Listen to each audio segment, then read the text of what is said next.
From the very first viewing, the footage struck me as remarkably honest. There was no hint of deception or attempts to conceal anything.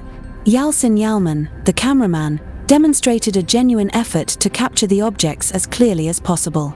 He constantly adjusted the camera settings, tweaking light entry, zooming in and out to ensure the best possible view of the phenomenon. His focus on registering reference points and capturing powerful close-ups further reinforced the authenticity of the recordings. Yalman's openness added significant weight to the case. He not only showed his face but also provided the original tapes and shared the full background of the sightings. His willingness to cooperate with investigators and subject the footage to scrutiny spoke volumes about his credibility. This level of transparency is rare in UFO cases and set the stage for a rigorous and unbiased analysis.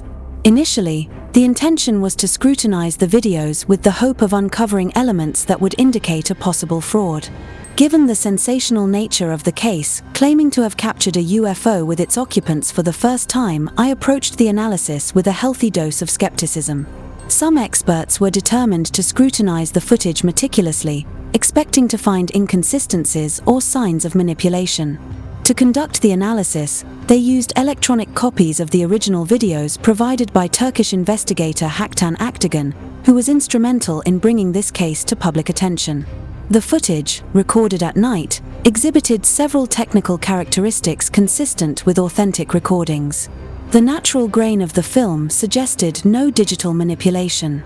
The lighting and reflections on the objects aligned with real-world physics. The inclusion of reference points, such as buildings and the horizon, provided context for the object's size and movement.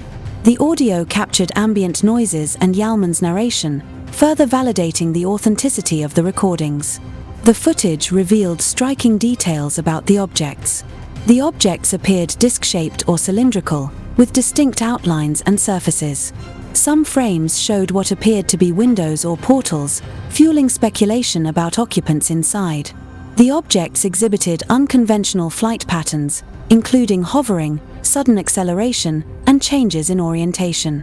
The Kumburgaz case involves numerous sightings of strange objects in the sky, documented by Yalçın Yalman and corroborated by other local residents.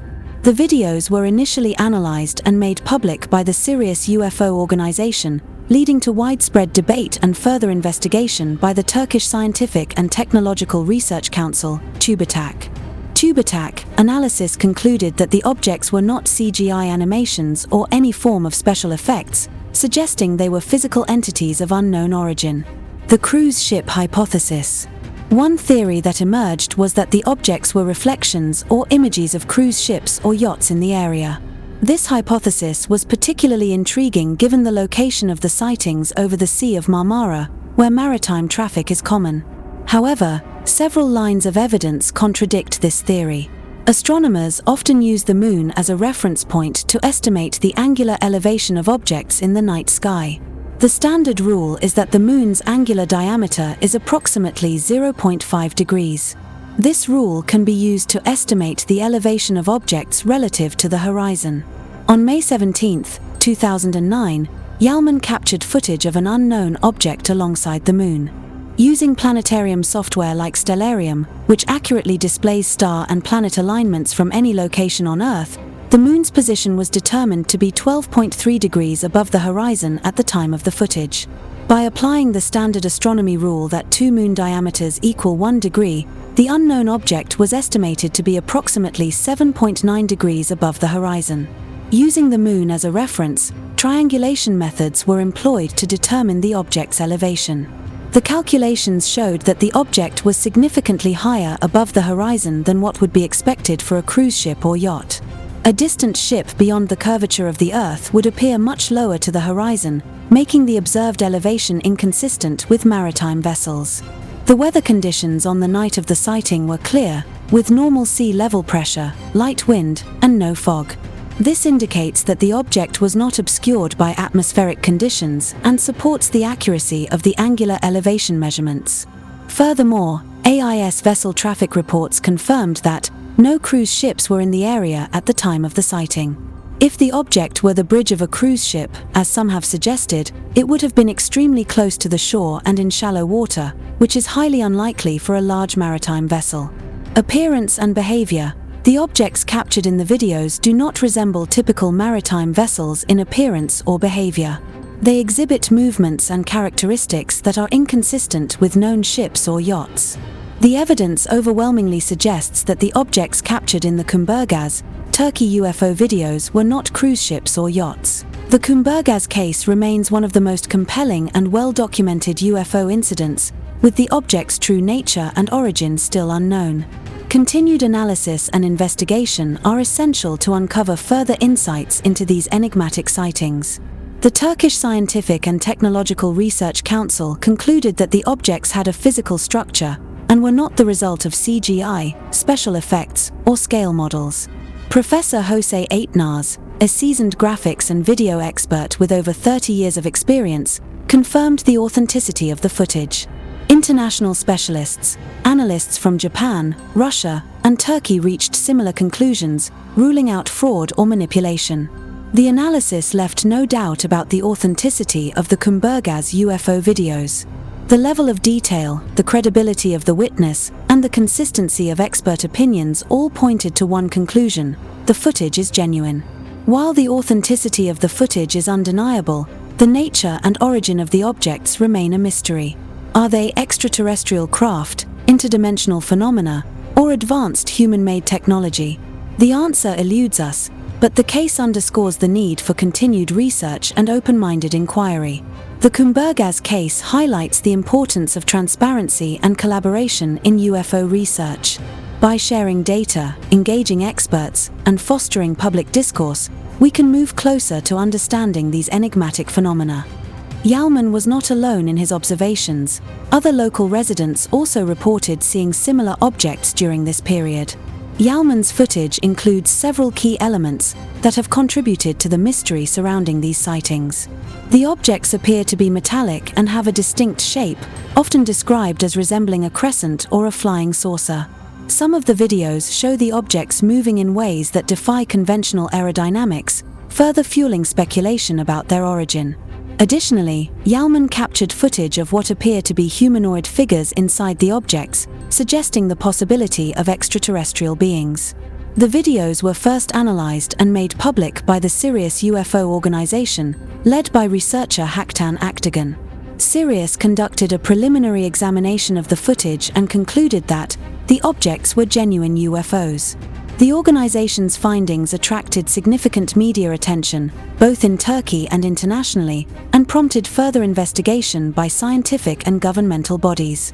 The initial analysis of Yalman's footage was conducted by the Sirius UFO organization, led by researcher Haktan Akdogan. This organization made the videos public, sparking significant media attention both in Turkey and internationally. The detailed nature of the footage and the credible witness accounts led to widespread speculation about the nature of the objects. In response to the public interest and the potential implications of the footage, Turkey's National Council for the Study of Science and Technology, TUBITAK, conducted a thorough analysis of the videos. TUBITAK's initial intention was to debunk the footage as a hoax, suspecting that the objects might be scale models, toys, or the result of CGI manipulation. However, their analysis concluded that the objects were not CGI animations or any form of special effects. The report stated that the objects had a physical structure and were made of materials not belonging to any known category of aircraft, meteors, or other natural phenomena. Beyond TUBITAK, the footage was also analyzed by video specialists, image editors, and special effects companies from Japan, Russia, and Turkey. These analyses consistently concluded that the videos were authentic and not the result of manipulation or trickery. In Chile, Professor Jose Aitnaz, an expert in graphics and video, with over 30 years of experience, also examined the footage and reached the same conclusions. Despite extensive scrutiny, no evidence of tampering or hoaxing has been found. The consensus among various experts and organizations is that the Kumburgaz UFO videos are authentic.